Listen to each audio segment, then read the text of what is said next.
Welcome back to the IntelliStream Masters. We're here for Season X, as we marked it in Shenzhen, China. We're now in Cologne, Germany. And joining me on the desk this time is, of course, Rotterdam and Pig. I'm going to be talking some StarCraft in a second. But if you guys want to join in on the conversation, make sure to hashtag IEM for every tweet that you make, because that's what we do when we tweet about it. You guys should join in as well. Boys, big game coming up here, Rhett versus Uthermal. Looking forward to this one. Roddy. Drogo. Oh, Drogo, sorry. Roddy, Dutch pride. Yeah, a little bit of Dutch pride, a little bit of Protoss pride, as of course I am a Protoss player by heart. Very curious about this one, because they went up against each other in DreamHack Valencia, the most recent DreamHack. And Who won, Roddy? Red was able to win that one, 2-0. And I remember that we were casting into Extreme Masters Shenzhen that weekend, so I didn't see a whole lot, but I went over the results. I was like, wow, Red 2-0 Drogo, that's really solid. I didn't really see that one coming, so I'm excited. I looked at the head-to-heads. They've played twice, actually, including that one. And it was a 2-0 previous time, just an online tournament, but still 2-0.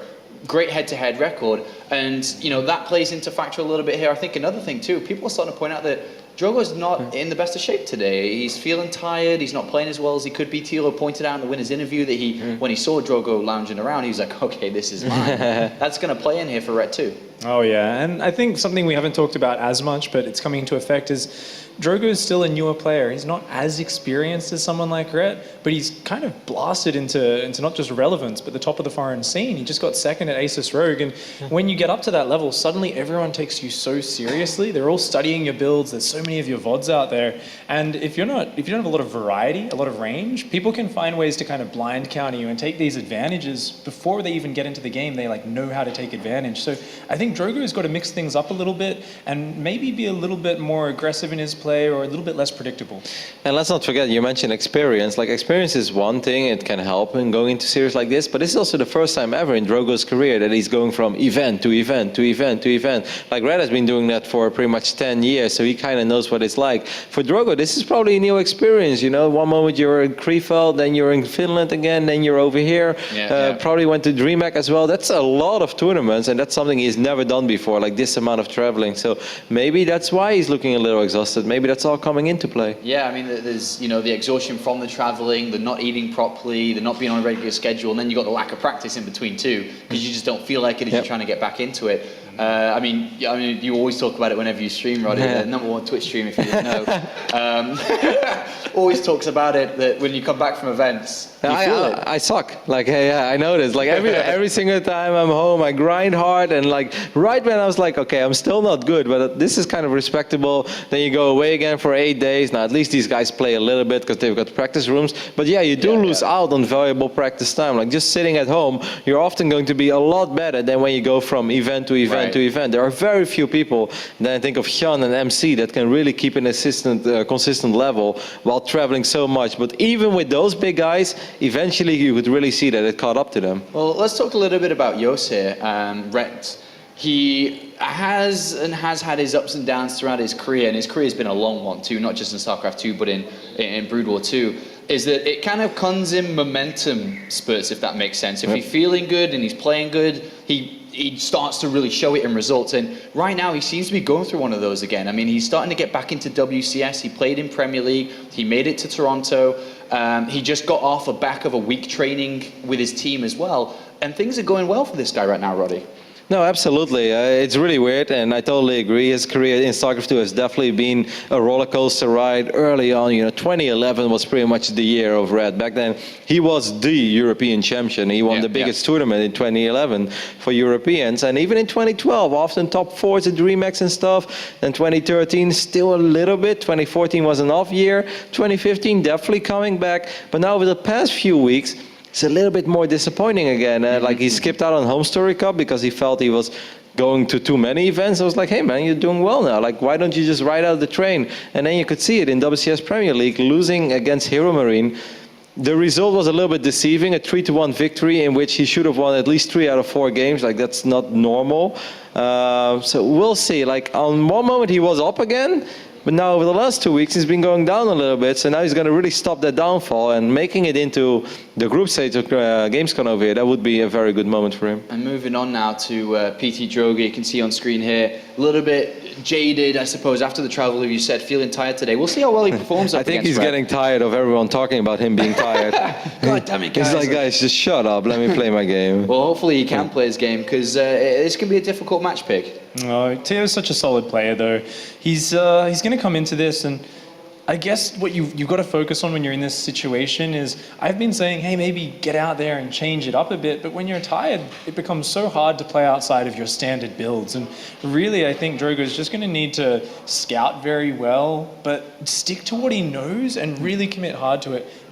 If I were him, if I was his coach right now, I'd get in there, I'd say, throw out a 7-gate. Throw out something like really aggressive at least one of these games. Try to get some momentum.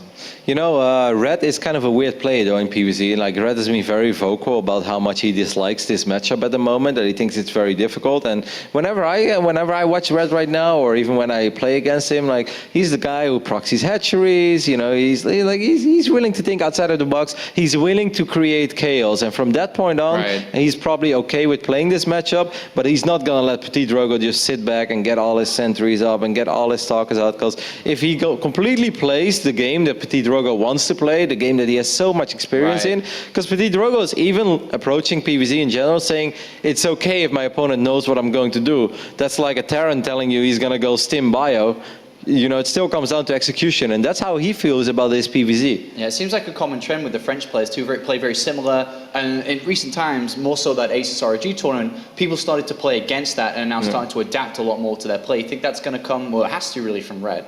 I think Red's going to go in here knowing what Drogo likes to do. Drogo's got 2 core builds. They're his favorite openings, very macro-oriented and very defensive. And I think that, you know, mixing in some all-ins, like Lil Bo is a player who plays very similarly, but he throws more aggression in there, tries to mess his opponents up. If Drogo can actually do that, I think he's going to take his play very strong here. And if you can put the pressure on Red to be worried, what's going to come my way, if there's that surprise factor or that what if, that can actually put the momentum back in his favor. It's really funny, though, because PvZ has traditionally always been a matchup where it's so important for the Protoss to switch it up. It's so important for the Protoss to keep the Zerg guessing, keep the Zerg in the dark. And he's like the first Protoss ever that's like, no, this is what I do. And it doesn't matter if Zerg knows it, because that's just, it's good. And it all comes down to execution. Well, almost ready for the game. What's the key to success for Ret then? If Drogo's going to do what he's going to do, what is Ret going to do? Oh, I think Ret's got to look for little tells, little things like, hey, if there's a fast sentry, it's probably a fast Stargate. If there's a fast Stalker, probably a 4-gate pressure. Little tells like that are going to allow him to telegraph Drogo's style from very early on and hard counter it and really toe that line of greed, which Ret's the master of. Play the game of drones, get your drone count up there, and then overwhelm in the mid-game. What's up, Sean? Anything else to add to that, Roddy? I think the most important thing for Red is to maybe create unusual scenarios in the game. Like, just do something crazy early on, get that game going that he likes to play, where the Protoss timings are a little bit off and everything is going to be a little bit different. I think then it's going to be fine for Red. If nothing happens in the first 6-7 minutes, then I'm starting to get worried for Red. All right, so you've kind of shown who you'd like to favor, but nailing down predictions and scores, can you do this for me, boys? Oh, I'm going to go with Drogo 2-1. I think it's going to be a really close series. I probably wouldn't bet money on it, but I've got faith in just the strength of his mechanics, the strength of his builds. I would like to say I wouldn't bet money on it, but I bet money on everything. But no, it's very difficult to predict, but maybe a Red 2-1. All right, well, thank you very much, guys. I don't like to weigh my opinion because I'm always right and I don't want to show everyone. You guys can do it in the Fantasy League, though, so remember that. Don't forget about it. But for now, it's time to head to the casting team for one of the final games of Open Bracket 2. All right, welcome back. Yes, as we have now this series on the way, I've got to ask you a question, actually. Answer. And it's a very, very important question. And my question to you is, which of these two does the Faceless God favor? That's a tough question, but I believe it would be PtitDrogo. Ah, okay. Yeah. With that kind of name, how could you possibly not be, favored by the Faceless God? Thank you for that. Vala Morgulis. There you go, perfect. You don't know the reply to that? I can't remember off the top of my head. Why do I not remember? Someone tweeted this guy. I know. Yeah, that's really bad because I read the books as well. Yeah, you read the book. So Vala Doharis or something? Vala Doharis? Something like that. I think, we'll go with that. I should know it too, because I apparently look like that guy. Yeah. To a T, so, well, These things happen. Anyway, Rhett. What do we have to say about him? He's the guy who, you know, unfortunately for him, in the last series of WCS, he didn't quite make it. You know, Hero Marine obviously showed a great series against him. But going up against PtitDrogo here, TLO mentioned it himself, has been showing weaknesses today. Yeah, that's true. I mean, yeah, that whole factor about him being quite tired, which was quite visible as we did see him over when we were looking at his player camera. There it is there, like having a little bit of a snooze before the match. So that could come into play. Certainly so. I mean, when you're tired and you've got to play StarCraft, that's a big problem there. Yeah, it is a bit of a problem. Of course, he's been in a situation where he did so well at the Asus ROG recently over in Finland. And for a lot of people on looking, that's probably going to be weighing on his mind because he has expectations on him now. He really does have expectations on him, something that has probably never happened to this guy before. Well, you know, speaking to him earlier, he's also very confident in himself. That's certainly the impression I got from it anyway. Yeah. So I'm like, he's kind of like, he's at a place where he's very confident, he's doing well, but is it too much too soon? Like, is it too many tournaments? He's going from one tournament to another, which the guys in the panel were talking about. This guy may have just played a little too much, traveled a little too much. He didn't have enough downtime where he can just sit back and start practicing again and get back into that shape and then go out again and try again. Yeah. Well, it's certainly a kind of dynamic series how these things go out because, of course, Rhett is the guy that, you know, likes to be able to get to the mid game, get to the late game. Absolutely. Like that. And whilst you have some guy like PtitDrogo here who has shown real like tendencies to be very, very aggressive. So if you're in the Zerg's shoes there, and you have been many, many times going up against aggressive Protoss. Yeah. Fear? What are you suspecting? There's always a natural fear as a Zerg player. You're afraid of all these kind of all-ins they can do, especially if you're a very macro-oriented player like Rhett, because he loves the drones. He loves to get to that healthy point where he can just mass a huge army after an economy has boomed. You just got to be careful, man. Like, I know for sure Rhett has been speaking to TLO. TLO taking down PtitDrogo earlier. It's like, okay, this is what I did. This is what I was expecting. This guy doesn't change up his style too much, so maybe Red's going to be expecting the same sort of thing, just being very careful, doesn't drone too hard, looks for those pylons, looks for the sort of tells that he might be teching to. Just play a careful game, but a smart game at that. You know, can't be too careful, can't be too greedy. Yeah. That fine line in between. That's a great thing to have. Like when you're in one of these kinds of brackets and your teammate has done oh so well against their opponent that you're about to play against. Yeah.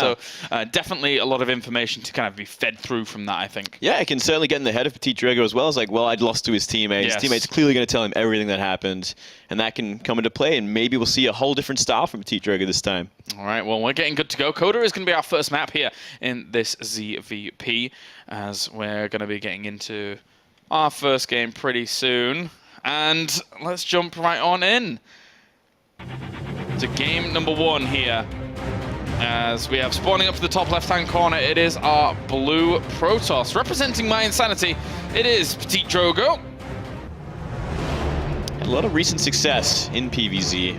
Not finding it today so far, though. And down to the bottom right-hand corner, his opponent. In the red, representing Team Liquid, it is Rhett. Who in past months has really, I think, more so stepped up his game. I mean, I agree. I completely agree with that. I was always very impressed with his play in recent times. May not have success in WCS this time around, but he's been looking fantastic. Yeah. I've been really inspired by his ZVT especially. I mean, even that series against Hero Marine in WCS could have gone another way. It could have gone Rhett's way. Right. The games that he lost were pretty closely lost. It wasn't very fine cut in the slightest.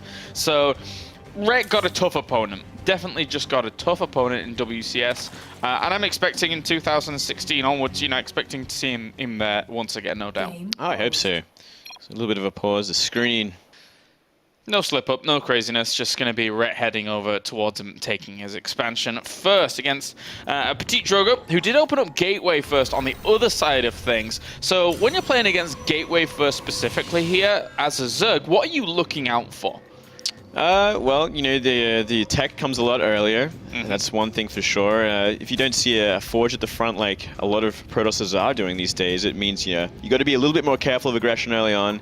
You can still get away with like a double hatch before pull. Like you can take that very greedy route because you aren't going to be cannon, but it also depends on how aggressive the Protoss wants to be from that gateway. We do see some Protoss want to like Chrono Boost out Zealots and Stalkers early, apply pressure with the Mothership Core as well.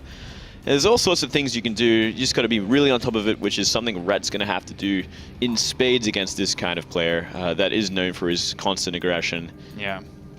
Using a lot of, if I recall correctly, like 4-gate aggression plays and things like that. Stargate, yeah. But we do see, you know, he scouts out that it was hatched first, decides not to mine gas, instead throws down the Nexus, throws down a second gas a bit later.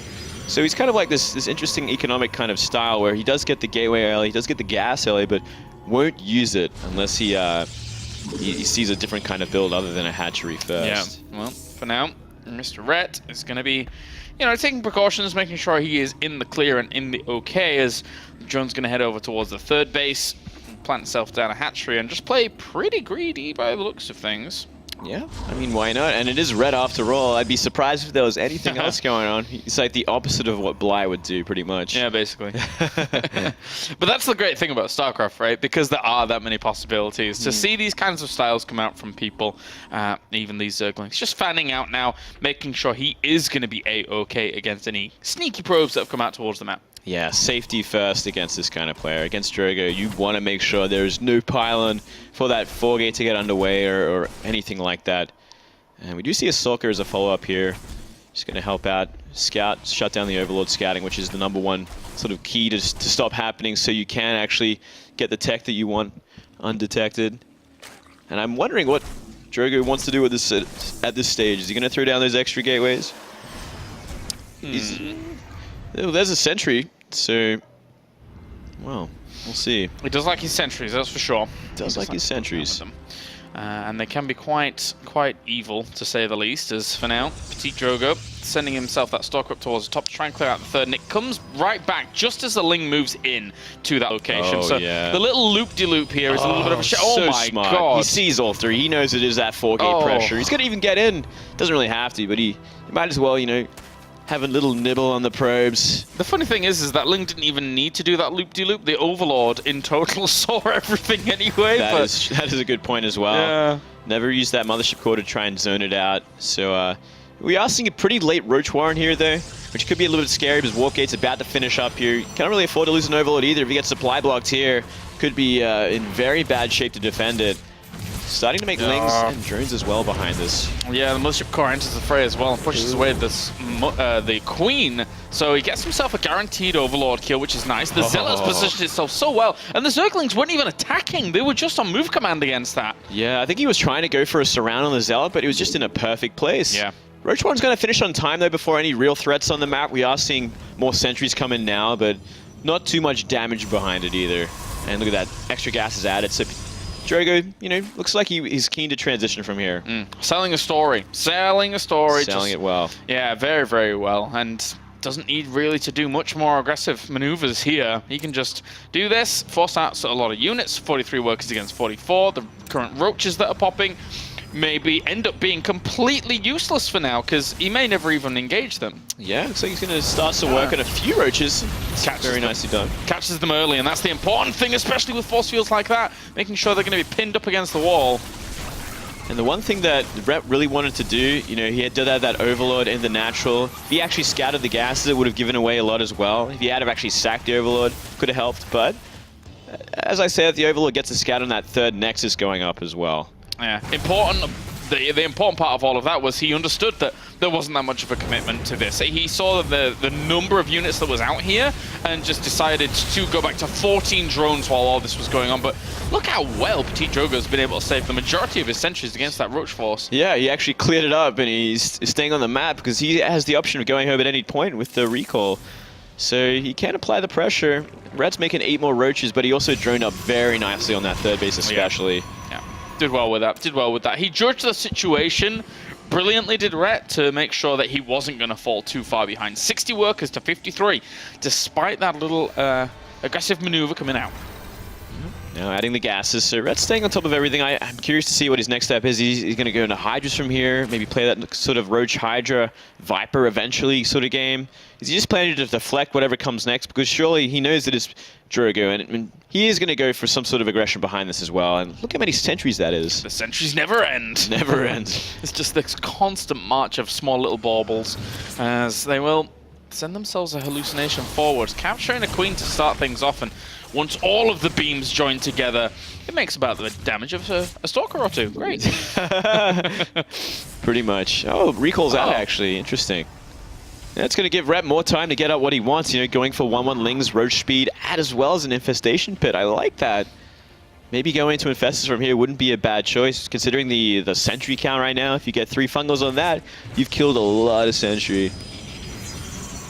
And with the Infestation Pit out so early on, and the potential transition over to Hive for him as well, I mean, is Rhett still in a comfortable position here? Has he got to feel a little bit wary? The fact that PtitDrogo is building up towards that kind of Baguette-style Protoss? Yeah, well, he's got to be a little worried about it, but I'm sure he's relieved that he did give up the pile, he did give up the position there.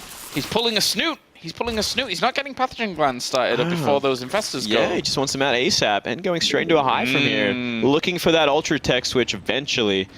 It's going to really be bad if he can secure a 4th base, get those 8 gases up and running so he can support it quite easily, as well as the double upgrades. I do like where Red is right now, though. You know, he's kind of got the map back. There's no pylons to really threaten him. There's no sort of form of harassment on the map. It's really about PtitDrogo making that army and moving across once Blink and +2 is finished. And those Hallucinate Phoenix pretty much saw exactly what they needed to see, but it's whether or not you were able to deal with it is the question, because he saw the Infestors popping out with a little bit lack of energy. He saw the fact that Hive is on the way, so he knows what he's going up against, but there's so many counterattack potential set up here for Rhett. And that's kind of down the similar vein of what we saw him using against Hero Marine in WCS. He did go for a lot of counterattacks to slowly stall out the game. Of course, different matchup, but the same rules can definitely apply. Certainly so. Yeah, if you're up against this kind of army and they're already at their base, like if you ever fight a Protoss like this and you do have map control and you're going very Ling heavy, like the possibilities of counterattack are so strong. Yeah. Looks like Red might be looking to actually have an attack here now. He's like kind of gathering his army up again. He does have the Infestors as well. Maybe he can launch something. If he gets a good fungal, that would be nice. If he was able to pop all those sentries, then good God, that would be great for him. But oh man, at the moment, just playing it slow. Yeah, he's just looking for it. There's always that recall ability as well, so he's never certain kills there, but will really soften up the army if he gets a nice fungal or 2. And look at this, here we go. Attacking onto the high ground, forces the recall out, tries to lock things down with a fungal, and, well, some of the sentries actually did take some damage, I believe, under that fungal. Yeah, a lot of them took a big chunk of damage. It's going to be harder for him to come down this ramp as well. Yeah, especially with these Infestors in the position that they're already in. Man. That's a great fungal to start things off. The Lings are going to try and come from the wraparound. Can't recall block out of there. 2 Colossi are about to pop, and they do get into this fight very quickly. They actually melt the Lings that they're currently residing over, and blinking forwards, getting these Infestors would be a great pickup for him, but that's still a lot of Lings and Roaches. Yeah, it's a lot of Lings. They're going to trade very efficiently with these Stalkers, but with those 2 Colossus coming out just in time, like they just clean up everything because it's such a Ling-heavy army. It was a saving grace. If they hadn't have come out, Truly what would have gone on? Yeah, it would have been a mess otherwise. He's blinking forwards again, getting himself an Infestor, but realistically, what we're seeing from Rhett with the Ultralisks on the way, as well as Great Aspire, he is powering on, and there is a small window here where PtitDrogo has an okay army, but eventually it will become a little bit more useless against the tech from Rhett. Certainly so. I mean, when these Ultras come out, he's only got Colossus with his gateway units, so he really needs to start throwing in some Immortals if he wants to try and chunk down the Ultras before they can do some real damage. He's got 1 so far, but that's not going to be enough. That army from Rhett is looking scary. This is going to be a nice little hallway to fight in at least for PtitDrogo.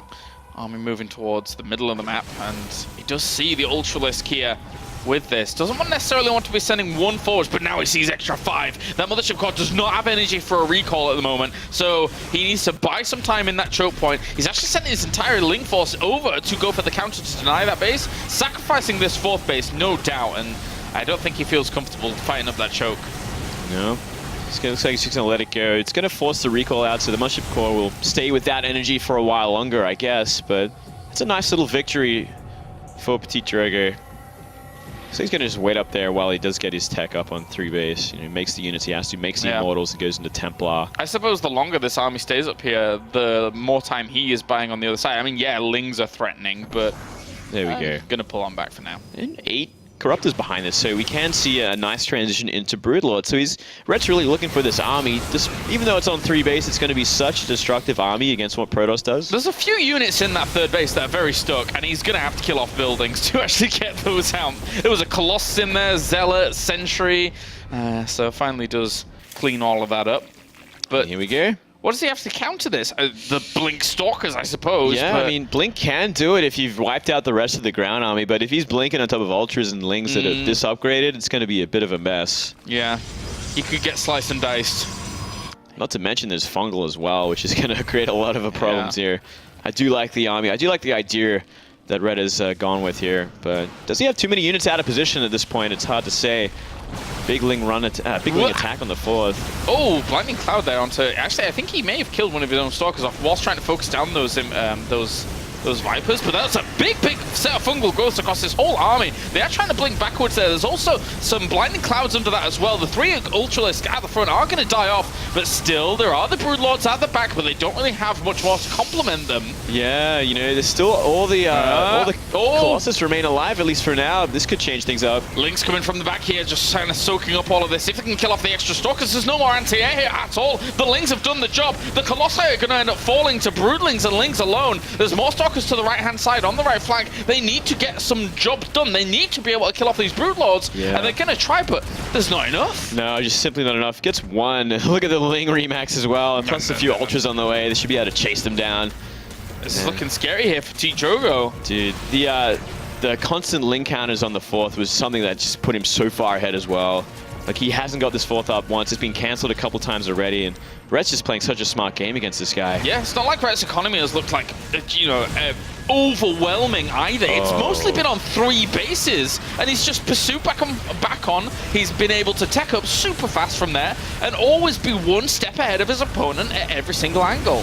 Yeah, that's right. Might not want to waste all his Lings. He needs some buffer for these Broodlords, but that was a bad blink forwards as well. Not the thing you want to be doing against Broodlords like that. And then from here, it's going to be such a hard fight. Now Ultras to buffer for them as well. Oh, and if he loses those Robos, those Ultralisks may as well just wave goodbye to any hope that PtitDrogo has. Very, very difficult for him to continue on against this with the Broodlords laying siege to him. Well, here we go. More Stalkers warped in, so he's looking for that blink. Can he find it there? I don't think so. This is going to be difficult. The Broodlings are holding on against the Stalkers up towards the top. The Ultralisks pushing back. GG, game number 1 goes to Rhett. Oh my goodness. That was quite. He's got the download, man. He's really thought that out, and he knew exactly what he had to do in that situation.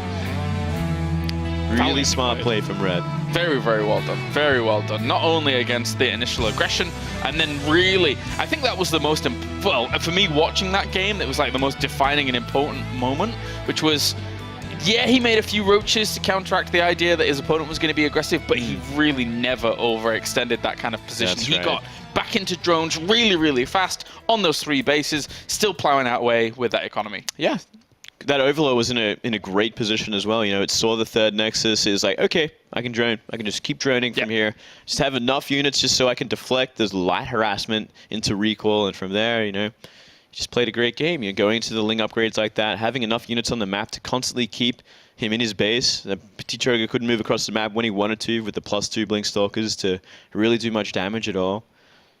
And that Infestor switch as well, great fungals, forcing him to recall again. Just, yeah, Rhett just constantly playing the smart, aggressive style. Yeah, there's been moments where we've seen that kind of transition to the infestation pit and then a lack of pathogen glands that have kind of fallen on its face flat because the Protoss has been able to hit that kind of window where, okay, the infestors have popped, but they've got no energy and now you just die. Yeah. But in this instance, it worked perfectly because of the counters that were set up, which... You know, you can have components to a machine, but unless they're all working in tandem with one another, the machine's not just going to function, and as we say here in Germany, it is kaput. So, Rhett is not kaput. He is doing very well so far. Certainly so. Not kaput here. I don't know much German, by the way, so I'm going to go with the few words that I know. It's fantastic. I love it. I'm learning as we go as well. You know, I didn't know much German. You don't need to. You don't live here. It's okay. That's true. That's true. Well, I'm curious to see what map 2 is going to be. You know, that's going to tell another story as well as how these games are going to go, how aggressive PtitDrogo is going to be, and how Rhett can play the map. You know, he played that one nicely, but not all maps are like that. You can't be that fluid with your counterattacks. It's not that easy. That is true. And Rhett, well, maybe just assessing the replay here, just going over many details or something like that. Not sure what is delaying our second game, but we'll be in it very, very soon. And Rhett right now, looking good against a player that a lot of people have big respect for here in the European scene. I mean, when it comes to France, you kind of have to have respect for the nation at the moment. You do. They have so many star players. They're constantly getting decent results. Grand finals, ASIF's ROG is insane. Yeah. Coming from that, you are feared at this point, especially after crushing like the likes of Hyun and having some pretty great games against Lucia as well. I do love the fact that in Germany you have glass bottles of water. That's like, that's insane. Yeah? That's insanity. There's nowhere else in the world. Cool. Nowhere else in the world like that. To be fair, in England, they banned them, I think. Really? Yeah, because people... English people are slightly hooligan-ish. I suppose Australia's not dissimilar, actually, now that I think about it. People get bottled. To a certain degree, It yeah. happens, man. They give you plastic. But we don't have soccer in Australia. Basically, really. Everyone in Germany is too friendly. Like, I say too friendly. Everyone's very friendly, Yeah, actually. too friendly? No. Not too friendly. You But can never be too friendly. if you've got a friendly face, people will come up and talk to you, even if you don't understand what they're saying. Really? Yes. It's great. It's fine. Okay. I went very high-pitched there. It's Yeah, great. it's great. Okay, I like that. I like glass bottles too. It makes it taste a little bit better. Yeah? It'll give you that illusion that it does. I get that. When you drink a Coke from a plastic bottle compared to a glass Well, bottle. I actually think that's legit as well. I think that's actually tastes better. Yes, it does. Maybe it's with the oxidizing factor of the material. That, Anyway, never mind. Truly. Truly, quite. All right, let's get into the game number 2. I'm not sure where I was going with that one. As we have down to the bottom right-hand corner, it is our blue Zerg representing Team Liquid. It is Liquid Rhett. Fantastic game number 1. Great map for game number 2 as well. You know, we can play a similar style in this map. Up to the top left-hand corner, we have our red Protoss looking to keep himself alive. It is My Insanity's PtitDrogo. Looking tired. Wakey, mate. One more game. One more loss. Packing your bags. Actually, no, yeah, there's an extra chance, right? There is that extra Never chance. mind. There is that extra chance, which is a very uncommon thing that we actually get here in the Intel Extreme Yeah, Masters. it's kind of it adds an interesting storyline to it. You know, it's not a bad thing. It's not a bad thing at all, Kalaris. No, I think it's a nice thing. It's great. All right. Unless you're a fan of Rain, and then it's probably a bad thing. He's got a lot of fans, actually. He does have a lot of fans. Yeah. No. But these players equally, likewise, here for the open bracket. It's a grueling open bracket, usually on day number 1 of the Intel Extreme Masters, and they are fighting for these top spots against some of the best in Europe. Yeah, look at this. We are seeing a drone go out to the map. Looks like it's going to take its further away base. And this Overlord looking to scout a very early probe scout. Oh, or is he? Where that is an interesting direction. They're gonna potentially bump. Oh, he's checking the gold. Oh, What? He scouts it. Mein Gott! Oh, well, he saw that pretty quickly. He saw everything he needed to see. Didn't? Maybe he was hoping to get there to block it in time. Maybe not. Maybe just looking to scout it. Either way, gives him great information this early on, so he can change his build-up if he needs. Let's see what he wants to do there. Look at that. PtitDrogo, he's clairvoyant, man. He's mind-reading powers. That's what man. they're teaching them in France. That's why they've gotten so good. They're psychic. Telekinesis. The ability of foresight. I'm so impressed. He's a farseer. Yeah, he is. Apparently. I wonder if he played Warcraft 3. You should ask Rotterdam about the farseer, mate. Yeah? Yeah. Yeah. I heard... So I didn't follow Warcraft 3, but I heard it wasn't very common to use. And then Certainly was not. he used it. He used it. He used it as his first hero. Yeah? And, well... What yeah. did you use? I was Night Elf. Okay, yes, yeah, I know that. Yeah. But it's Moonglade, I know Moonglade, this. I'm Night Elf. I make Dryads and Druids of the Claw. Okay. And Demon Hunter. Oh, okay. Demon Hunter sounds. I was. That's slightly They called him Superman back then. Did they? Yeah, they did. Why Superman? 'Cause he was so good. Yeah? He was so strong. Better than Blade Master? Depends. Not really. Blade Master was just imbalanced. Like he was the king, right? he was the king. Give him- Mr. Gruptor will tell me all about that time. yeah, and just time give him again. claws of attack, and Yeah. there you go. You have a party. You know, it's the most fun game ever. It's like playing a MOBA with one hero. Oh. Windwalk all around the map, killing everything you want. Oh, great. I do respect Rotterdam for going for the Farseer, though. You know, he had his own style. He was Yeah. the one player that did it too. Sick. Kudos to you, Rotterdam. But then you make a Dryad and you dispel his wolves, and what can you do? Is that it? That's Was it. That was the. Well, That's the end of the story. As we get onto this game. Roach Warren down quite early. Yeah, maybe a little scared because he did get scouted out Yeah. so early. Although, was the scout revealed? Maybe he's doing this aggressive? No, he's only got one overlord on the way. Well, Two? Two? Two? Could very Okay. well be for sure. He's built up a lot of gas Right. behind this as well. Oh, Not a bad idea either, considering what we see from PtitDrogo so far. yeah. Maybe a wave, maybe a slight crash upon the shore of Protoss. Look at the front there. Look at the front door. Cybernetics is so exposed to roaches. That is delicious, and may very well go down. Not the most solid of front walls there. Yeah, tasty marshmallow of a cybernetics core here for the roaches that like to burn things and eat that. That could be quite delightful for them. Here we go. Maybe this fast robo is going to be fixing for a quick immortal. We'll see what he wants to make out of that. It's going to be that war prism to start things off. So, wrong choice there. This could really come back to bite him as these roaches are nearly at the front door. They're going to be, unfortunately for 2 this... sentries. I don't think that's not going to be enough. Make that 3. Just kill the pylons. Look how exposed the pylons are. 2 of them. You're going to have an unpowered base. That Zealot, he's like, well, I guess I won't do anything. I'll just stand here and hold command because I can't do anything else. This is a bit brutal for him because that pylon to the top is going to underpower this. No. Uh-oh. There's not much you can do at this point. You're not going to have Warp Gate. You're going to have 3 sentries to defend against this. What else does he have? He doesn't even have a mothership core right now. I don't know, Moonglade. I think Rhett's about to steal PtitDrogo's face and use it because this is not going very well for him at all. I don't know what movie you're talking about, mate. That sounds pretty messed up. But all that's left is the Warp Gate. The Gateway. When that's gone, or you can just work on the pylons. I guess he's out of force fields now. He does have an immortal, but what can he do? Run away! This is a brilliant move by Rhett. This is really playing against Rhett's image usually, and he has done massive amounts of damage. 11 probes have gone down. PtitDrogo is on the ropes, and that is the face of defeat there. As PtitDrogo will GG out, and that will be Rhett 2-0. And Team Liquid looking strong, looking strong. It's like that practice, that boot camp did some wonders. Really fantastic play, great decision making from Rhett in game 2. Shows a very aggressive style. No drones that time around. Handsome devil as well. Fantastic stuff by him. Really, really well played. Again, just slightly against his image. Look at him. Oh, what a smiley guy. What a handsome fella. Can you hear me? Maybe. That's what I'm hoping.